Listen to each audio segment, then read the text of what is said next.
Em 1986, o mundo assistiu a um dos maiores desastres nucleares da história, o acidente de Chernobyl. A explosão foi tão grave, galera, que até hoje ainda conseguimos ver os efeitos desse desastre. E um deles são os cães, que nasceram a partir dessa tragédia.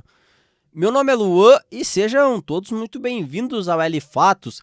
E são exatamente desses cães únicos que vamos falar hoje. Então, sem mais enrolação, bora pro vídeo. Mas antes, pessoal, de nós falarmos desses cães, nós precisamos explicar um pouquinho sobre como essa tragédia se iniciou. O desastre começou quando o reator 4 da usina explodiu. E com isso, em questão de poucas horas, a situação virou um verdadeiro caos. Então, rapidamente, eles começaram a tirar as quase 50 mil pessoas que moravam a poucos quilômetros dali. Eles disseram para eles que era só por 1 ou 2 dias e que logo poderiam voltar para as casas. Mas, infelizmente, pessoal, eles nunca mais voltaram. E o que acabou acontecendo foi que muitos animais de estimação, como por exemplo cães e gatos, acabaram ficando para trás, sem ninguém para cuidar. O problema é que aquele lugar virou um deserto radioativo, ou seja, pessoal, sobreviver ali não era nada fácil. Inclusive, a maioria dos bichos não aguentou, mas os cachorros, pessoal, de algum jeito conseguiram se virar. Aliás, eles se adaptaram tão bem que anos depois as equipes soviéticas até tentaram caçar eles, justamente para controlar a população. Só que nem isso deu certo, galera. E com o passar de mais de 30 anos, surgiu uma comunidade inteira de cães vivendo dentro da chamada zona de exclusão, um raio de 30 quilômetros em volta da usina, pessoal. E assim, hoje, centenas de cães selvagens ainda andam pela floresta contaminada, todos descendentes daqueles animais deixados para trás depois do pior desastre nuclear da história. E são desses cães que vamos falar hoje. A primeira coisa que chama a atenção quando se vê um desses cães selvagens de Chernobyl é que eles parecem até que bem normais, nada de mutações bizarras ou coisa brilhando no escuro, como o pessoal costuma imaginar por causa da radiação. São cães com pelagens com cores misturadas em manchas e padrões bem únicos, mas cães aparentemente bem normais. Já que com o tempo, essa população de cães foi se isolando e se reproduzindo entre si por gerações, e isso fez com que eles ficassem bem parecidos entre si, quase como se fosse uma cara padrão de Chernobyl, galera. Hoje, eles não têm mais aquelas raças definidas e puras que foram deixadas para trás lá em 1986. O que existe agora é uma mistura única. Não chega a ser uma nova raça oficial, mas é um tipo de cachorro que só existe ali.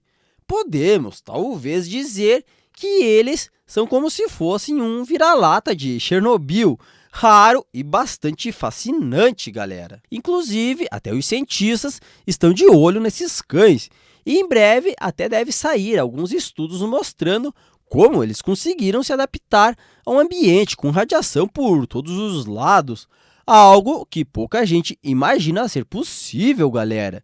E eles já estão vivendo assim há décadas. E o mais curioso é que, olhando para eles hoje, parece até que eles vivem super bem. E isso já diz muito sobre o quanto a radiação ainda afeta o dia a dia na zona. Mas é claro, né, galera, que a contaminação de 1986 ainda está por lá. Inclusive, ela continua se espalhando silenciosamente pelas florestas da Ucrânia, já que pequenas partículas radioativas grudam em árvores, no musgo e vão passando de organismo em organismo. É como uma cadeia alimentar invisível, mas tirando alguns pontos mais perigosos, a radiação no lugar onde esses cães nascem hoje não é muito maior, por exemplo, de um estúdio de gravação comum. Agora, se essa radiação deixou marcas genéticas neles, pessoal, como já deixou em outros animais, e isso os cientistas ainda estão estudando. Mas uma coisa é certa, apesar do que muita gente imagina, esses cães não são venenosos, pessoal.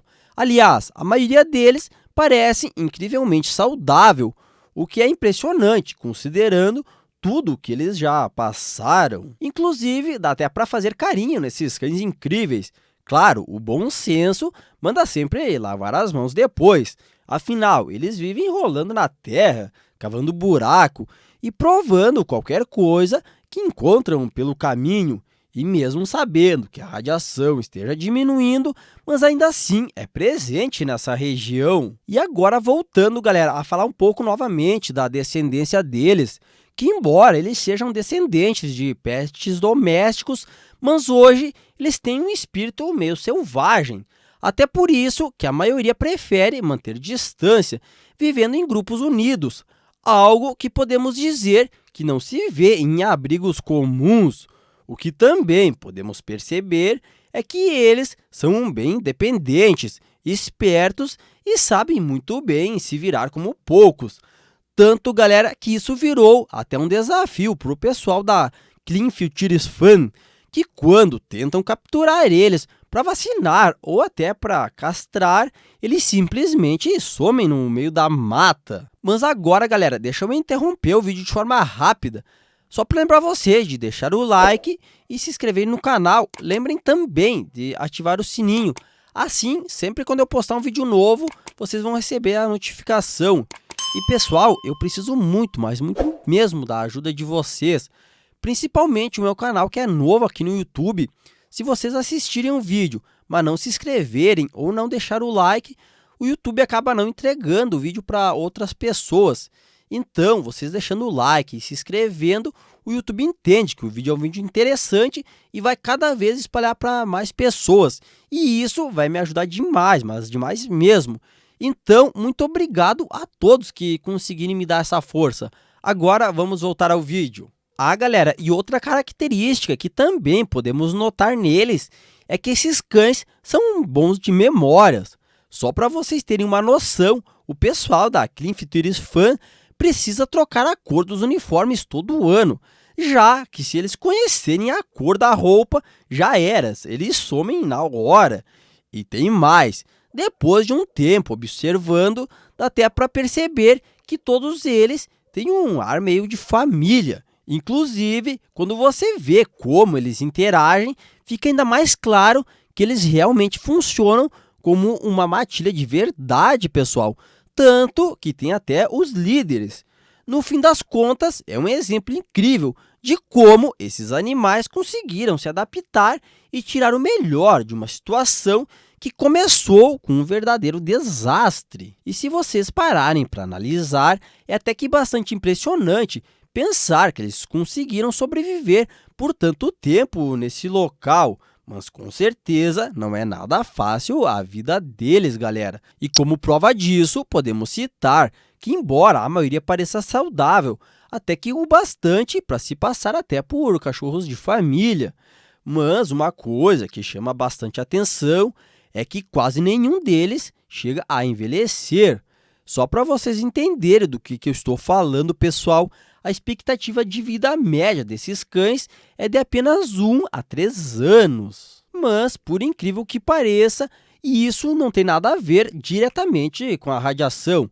O que mais mata nessa área, galera, é coisa do dia a dia mesmo, desde ataques de predadores, falta de comida e água e nenhum abrigo decente contra o inverno ucraniano, que, diga-se de passagem, é de congelar até pensamento. E sim, é verdade que eles têm radiação acumulada no corpo, mas como vivem pouco, é bem improvável, galera, que cheguem a desenvolver tumores ou cânceres. E quem merece a nossa admiração, galera, é a Clean Futures Fun. Só para vocês terem uma noção, nos primeiros 3 anos de atuação, eles conseguiram um feito, podemos dizer, incrível: castrar, estabilizar e vacinar mais de 1.000 cães da zona de Chernobyl. E isso não só controlou o crescimento da população, como também deu uma baita melhorada na qualidade de vida deles. E o trabalho deles continua firme até os dias de hoje, galera. Inclusive, eles tentam marcar e acompanhar o máximo de cães que conseguem, além de fornecer comida, água, abrigo e até vacinação, e também um controle populacional. E graças a isso, galera, a estimativa é que hoje viva por lá uma população bem mais controlada, por volta de algumas centenas de cães, que ainda estão espalhados pela zona de exclusão. Teve alguns, galera, também que até ganharam um novo lar nos Estados Unidos e viraram até um verdadeiro símbolo da causa. Então é isso, galera. Se vocês curtiram o vídeo, já deixe um like, se inscreva no canal e ative o sininho para não perder os próximos vídeos. E comentem aí o que vocês acharam desses cães de Chernobyl. Valeu por assistirem e até a próxima!